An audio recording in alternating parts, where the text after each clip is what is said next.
siang saya dari kelompok 5 ingin menjelaskan tentang lembaga sosial dan dinamika sosial. Di sini terdapat 3 orang, salah satunya sakit. Saya Azhara Peliana, di sebelah saya Kevin Maulana Usna dan Virginia Marvalete Batona. Yang pertama-tama di sini saya akan menjelaskan tentang pengertian lembaga sosial. Lembaga sosial berasal dari bahasa Inggris yaitu social institution yang merujuk pada sistem nilai dan norma sosial serta bentuk atau susunan masyarakat. Lembaga sosial bisa didefinisikan sebagai perangkat atau sekumpul norma sosial yang berhubungan dengan pemenuhan kebutuhan dan aktivitas manusia. Selain itu, kita terlanjut ke ciri-ciri lembaga sosial. Yang pertama, memiliki simbol sebagai ciri khas sesuatu lembaga, memiliki tata tertib dan tradisi. Yang ketiga, usaha lebih lama dari usia anggota. Keempat, adanya ideologi atau sistem gagasan, punya alat kelengkapan, dan keenam, yang paling terakhir, punya tingkat ketebalan atau daya tahan. Selanjutnya di sini saya akan menjelaskan tentang fungsi lembaga sosial. Yang pertama, lembaga sosial berfungsi untuk memberikan pedoman kepada masyarakat luas tentang bersikap dalam menghadapi masalah yang muncul dan berkembang di lingkungan masyarakat. Yang kedua, lembaga sosial berfungsi untuk menjaga keutuhan masyarakat yang saling berhubungan atau bersangkutan. Yang ketiga, lembaga sosial berfungsi untuk memberikan arahan kepada masyarakat untuk dapat mengadakan sistem pengadilan sosial, misalnya seperti sistem pengawasan masyarakat kepada anggotanya. Selanjutnya di sini saya akan menyebutkan jenis-jenis lembaga sosial. Yang pertama, lembaga keluarga. Keluarga bisa disebut sebagai karena dalam keluarga terdapat aturan-aturan yang harus dipatuhi oleh seluruh anggota. Misalnya aturan keluar larangan pulang malam bagi semua anak-anak. Yang pertama, fungsi sosial keluarga secara otomatis memberikan status sosial kepada individu yang hadir di masyarakat. Misalnya ketika dua orang memutuskan untuk menikah, maka status sosial keduanya berubah menjadi suami dan istri. Yang kedua, fungsi reproduksi. Maksud dari fungsi reproduksi adalah melanjutkan garis keturunan. Yang ketiga, fungsi sosialisasi. Keluarga berfungsi untuk menambahkan berbagai nilai dan norma sosial pada seseorang, sejak anak-anak hingga dewasa. Yang keempat, fungsi afeksi atau kasih sayang. Fungsi afeksi yang artinya kasih sayang, maksud adalah keluarga berfungsi sebagai tempat untuk memproduksikan kasih sayang ke sesama anggotanya, baik diberikan maupun menerima.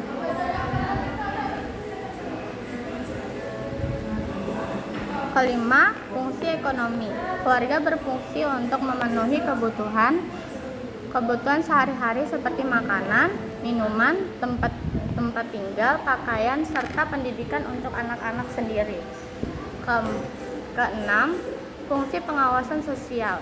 Fungsi pengawasan sosial dalam keluarga adalah keluarga yang punya kewajiban untuk saling mengawasi perilaku setiap anggota agar sesuai dengan nilai dan norma sosial yang diperlukan. Yang ketujuh, fungsi produktif. Fungsi produktif. Produksi untuk melindungi dalam keluarga berlaku secara sikap maupun psikis. Selanjutnya, lembaga agama yang dilanjut oleh Elvin Maulana Husna. Lembaga agama merupakan seperangkat aturan yang mengatur tentang hubungan antara manusia dengan Tuhan, manusia dengan manusia lainnya, dan manusia dengan lingkungannya. Yang ke-1, kohesi sosial. Salah satu fungsi lembaga agama yaitu dapat menimbulkan kohesi sosial, artinya agama bisa menyatukan orang-orang melalui simbol, nilai, dan norma yang meliputi moralitas, amal, dan keadilan bersama.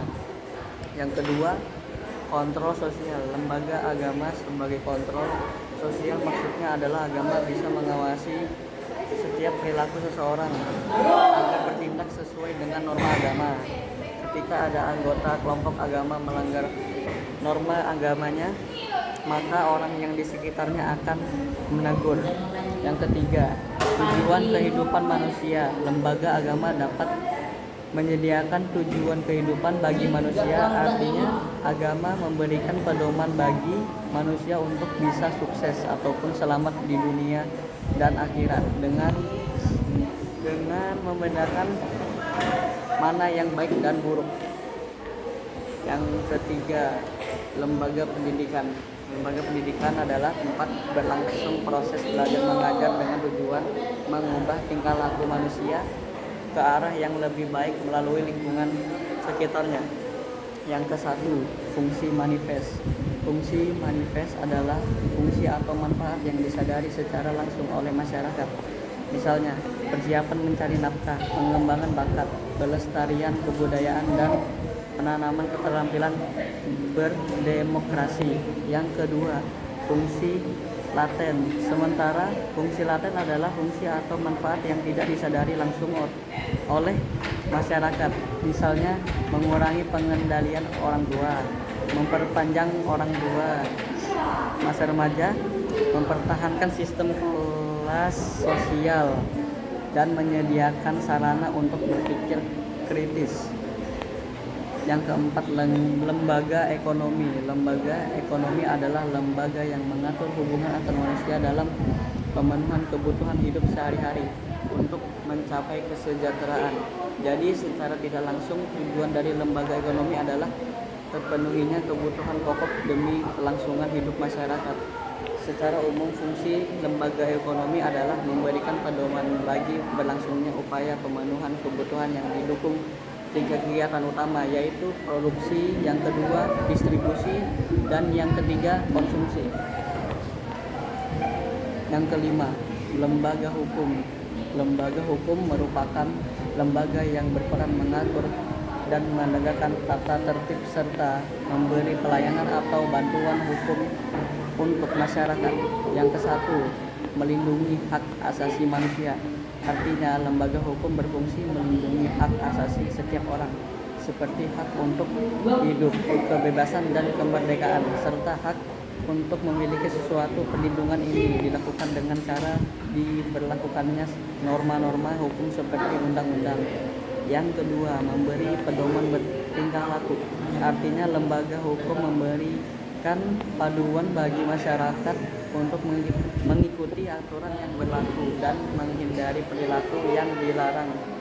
Contohnya, seperti tidak merusak fasilitas umum. Yang ketiga, menegakkan peraturan. Lembaga hukum berfungsi untuk menegakkan aturan dengan cara mengawasi setiap anggota masyarakat. Contohnya seperti pengawasan dalam berlalu lintas yang dilakukan oleh kepolisian bagi setiap pengendara. Yang keempat, memberi sanksi. Ketika ada pelanggaran, lembaga hukum mendapat memberikan sanksi agar pelanggarnya jera dan bisa kembali tertib. Contohnya adalah memberikan sanksi jera kepada pencuri yang meresahkan masyarakat. Setelah diamankan oleh polisi, pencuri akan disidang melalui pengadilan untuk menerima sanksi yang telah disiapkan. Yang keenam, lembaga politik. Lembaga politik adalah lembaga yang mengatur tentang kekuasaan pada negara untuk mewujudkan kebaikan bersama masyarakat. Yang kesatu, memelihara ketertiban di dalam internal order. Artinya, lembaga politik berfungsi menjaga ketertiban masyarakat dengan wewenang yang ada, baik secara persuasif, ajakan, maupun represif, tekanan. Misalnya seperti mengeluarkan kebijakan untuk tetap di rumah ketika pandemi yang dilakukan untuk menjaga masyarakat tetap sehat dan berlindungi.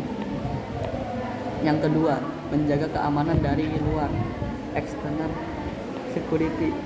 Lembaga politik berfungsi untuk mempertahankan negara dari adanya ancaman, tantangan, ataupun gangguan dari luar melalui jalan diplomasi maupun dengan perang jika harus, mengusahakan kesejahteraan umum.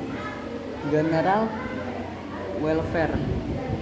Lembaga politik berfungsi merencanakan dan melaksanakan pelayanan sosial serta mengusahakan kebutuhan pokok masyarakat.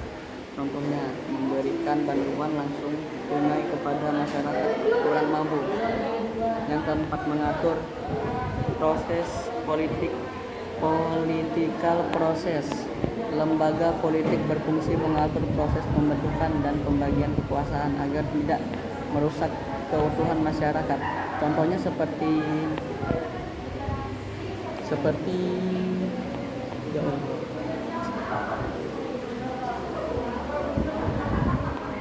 contohnya memberikan bantuan langsung tunai kepada masyarakat kurang mampu.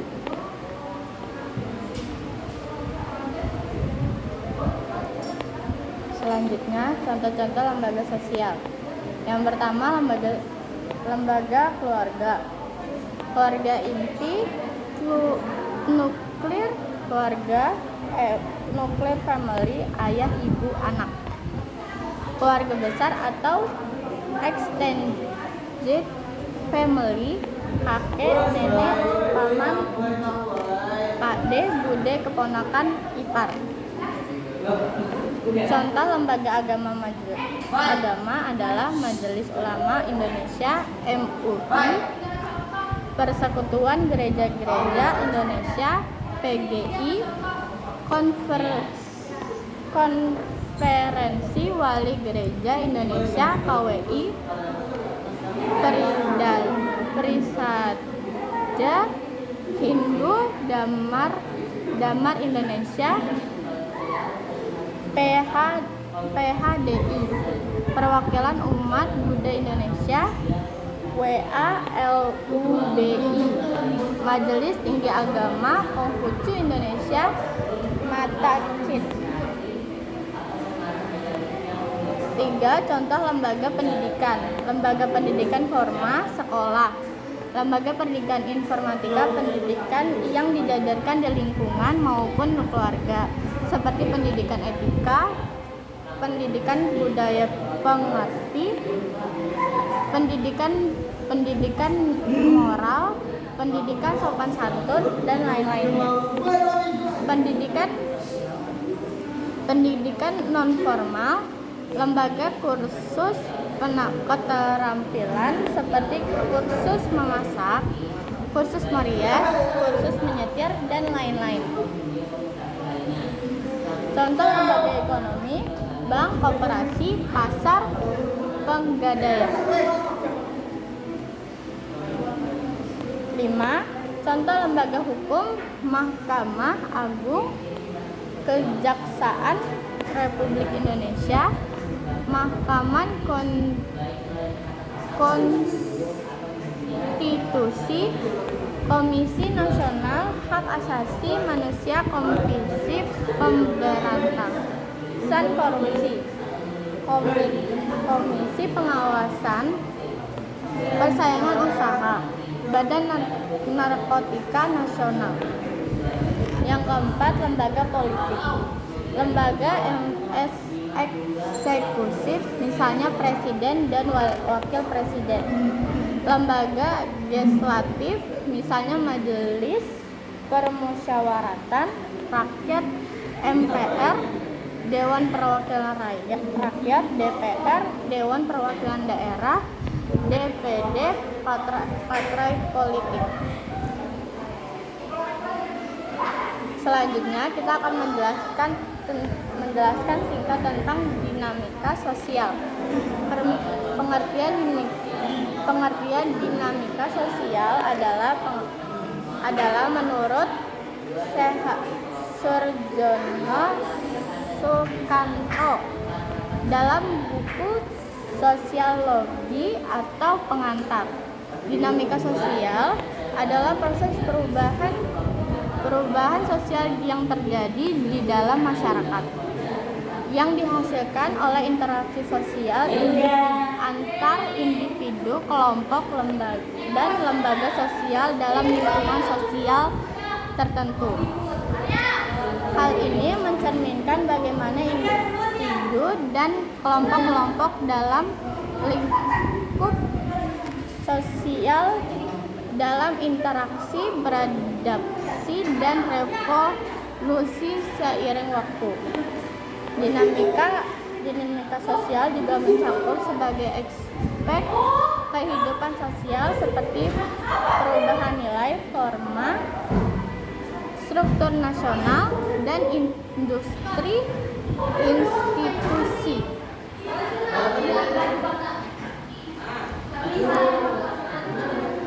Jenis-jenis dinamika sosial. Berbagai jenis dinamika sosial berikut ini adalah berbagai jenis dinamika sosial paling menarik untuk dipelajari. Yang ke-1, penyimpangan sosial. Penyimpangan sosial adalah salah satu jenis dinamika sosial yang merujuk pada perilaku atau tindakan yang melanggar norma-norma dan nilai-nilai sosial yang berlaku dalam masyarakat. Penyimpangan. Yang kedua, perubahan sosial. Perubahan sosial adalah dinamika yang mencerminkan perubahan dalam masyarakat seiring waktu. Yang ketiga, pengendalian sosial. Pengendalian sosial adalah proses atau mekanisme yang digunakan oleh masyarakat untuk menjaga individu dan kelompok agar tetap patuh terhadap norma-norma dan aturan sosial yang berlaku. Yang keempat atau terakhir, mobilitas sosial. Mobilitas sosial adalah jenis dinamika sosial yang mencerminkan pergerakan individu atau kelompok dalam struktur sosial masyarakat. Sekian dari kita kelompok 5 menjelaskan tentang lembaga sosial dan dinamika sosial. Jika ada kesalahan dari penjelasan kita mohon dimaafkan. Selamat siang.